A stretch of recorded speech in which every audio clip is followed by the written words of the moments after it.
Right, without spilling me coffee, I'm going to charge this car up while we're here. Then we're going to have a look around Kildare Village, see if we can buy some stuff while I'm here, because they're giving me the whole place. The whole place is mine. Let's see if this works. If it doesn't work, it's going to be embarrassing, Kildare Village.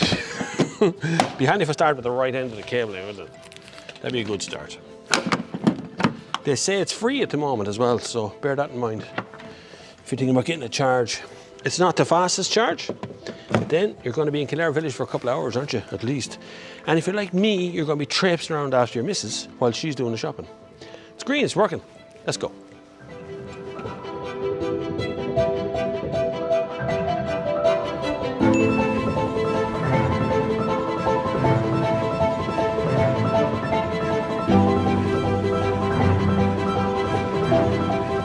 So one really handy feature of this new car park is it's actually closer to the shopping centre. And it looks nice, by the way. But it's closer to the shopping centre. See over here. Looks good, man.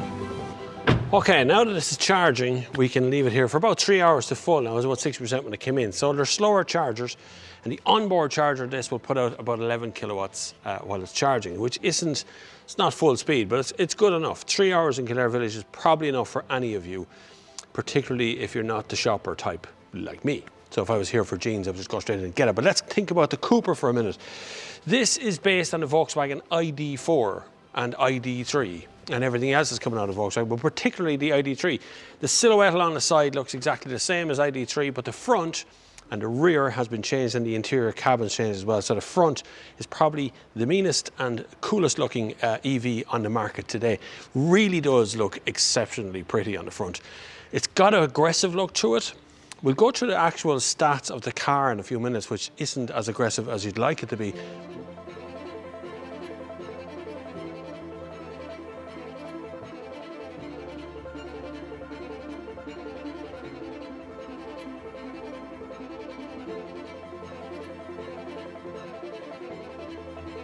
So while the car park is beautiful downstairs and it's an easy place to get a charge and the shopping centre is right there, there's another car park on top of that car park, which is this one, which has a living wall.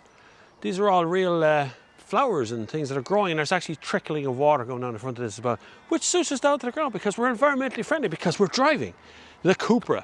This is the Cupra Born. It was called the L Born for a little bit, but right now it's called a Born. It comes looking like this.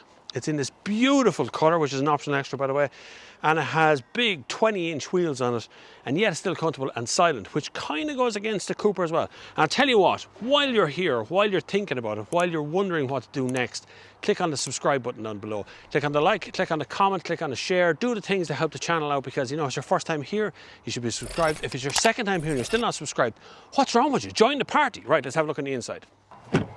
Okay, on the inside, Cupra has done enough in here to make it feel a little bit different from the ID3, and that's kind of what you want to do. But I think if you're looking at Cupra, you probably won't be looking at ID3. I think even though they're kind of competitors and they're kind of the same at the same time, there's still enough differences because you get that different branding here. This stuff is all the same, although they've italicized the speedo, which makes it feel like it's a little bit more urgent than normal. This, it all starts, by the way, when you just get in. You put your foot in the brake and the whole thing starts up. But this interface is actually okay. I do have a downside for the interface. There's no physical buttons or knobs in here other than these slidey things where you slide the temperature up and down.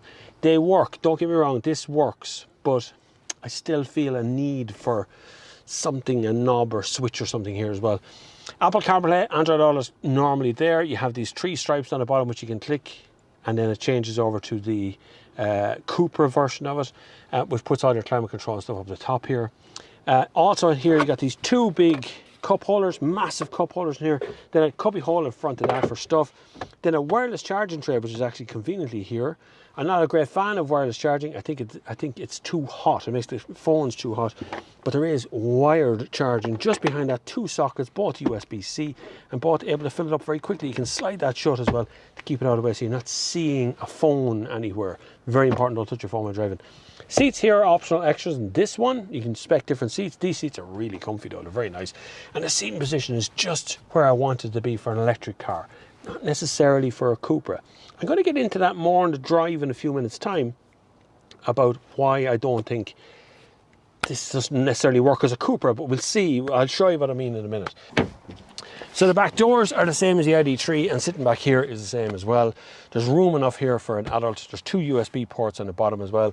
You've got ISOFIX on both seats here too, and an alright piece of headroom. Like, it wouldn't be an uncomfortable place to sit for a long journey. Then you have a good armrest and centre, 2 cup holders in that, and then you have the load through facility here too, so you can load something right through to the middle. All very Volkswagen, all very feeling of simplicity. You know, you just drop things very easy. Very German for a Spanish car, but still I like it because German stuff works, right? Quick look at the boot, and then we'll go for a spin. We'll talk about being Cupra. I know it's loud. I hear you. There's a guy over there watering the wall. He's it's okay though. Boot is commodious in these cars as well. Plenty of room in here because there's nothing in there. There's nothing to stop. There's no fuel tanks or anything else under the back to see what's there, you know. So it's very easy to have this as a full-size family hatch, which is kind of the problem as well. But we'll come to that problem in a minute. Anyway, let's take this thing for a spin, right? Love the logo, Cupra. Love the logo. The guy is still cleaning. It's very clean in Kildare Village. Can I just point out? It's very clean here. Guy's doing a great job. Doing a great job. We're going to head out on the road, and I'm going to explain to you why the Cupra, this Cupra, isn't really feeling like a Cupra. I'm not feeling it, Cupra. One of the main reasons behind that is because it's 209 horsepower.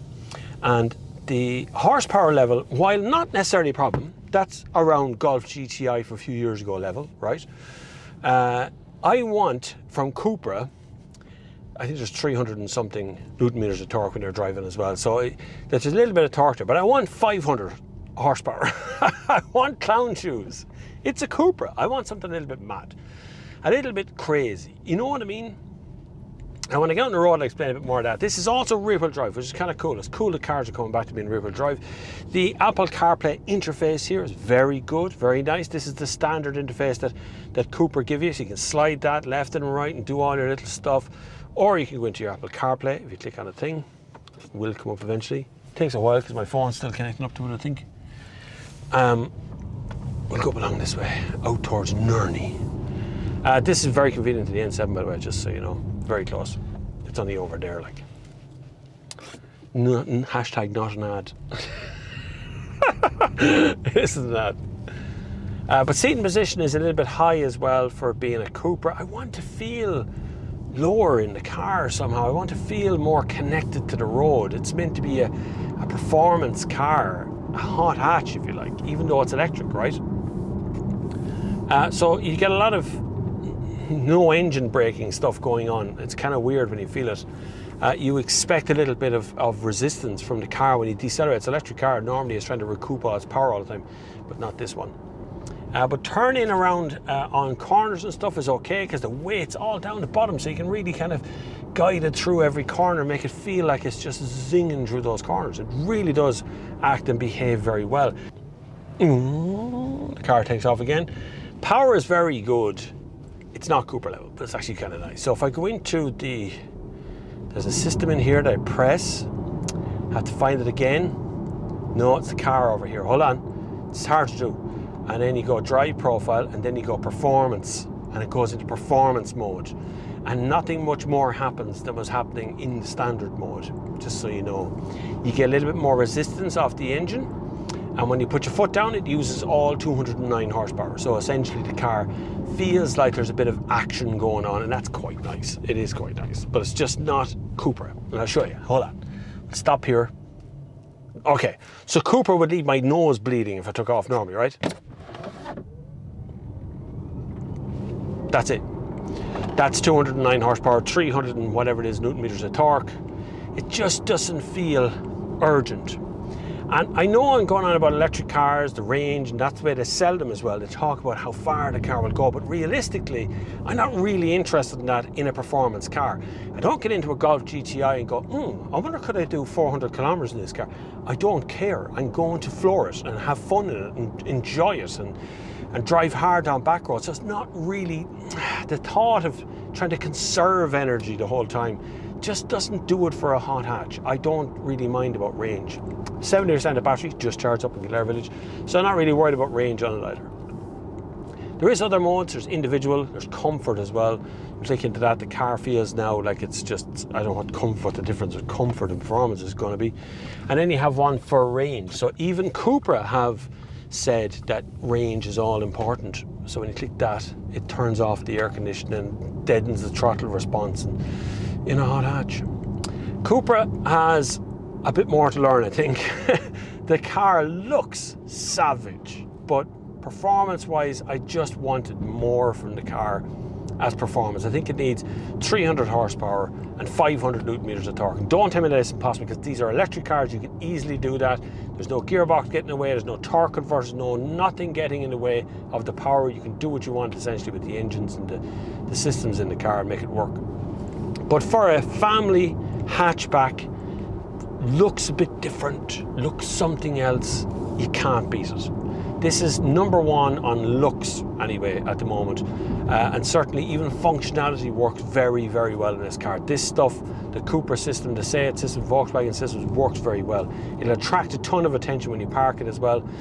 The virtual heads-up system, I don't think I'd bother with it. It's an option on the car and it's quite expensive, and I don't think I'd put in the heads-up. I don't really mind it. The little screen here is more than enough for what I want to do. Active cruise control, yes, I would put that in. These seats, I think, are €1,200 or something. I'd probably put them in as well. They're quite nice. They're very pleasant sitting here and driving.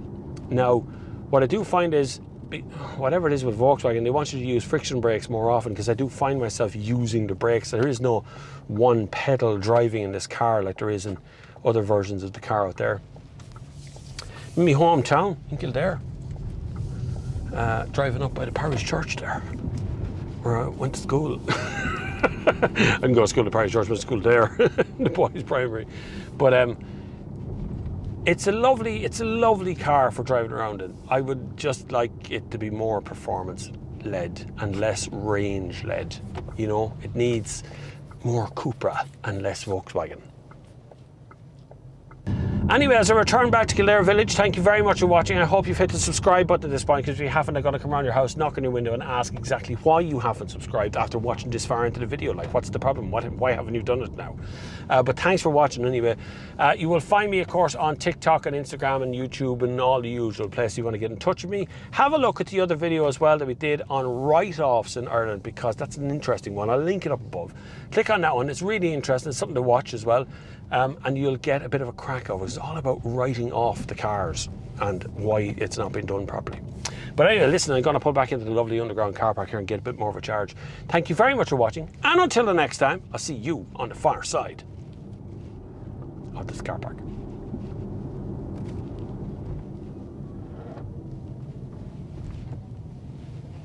Oh, it's dark in here. There's people already parking in my car park spaces.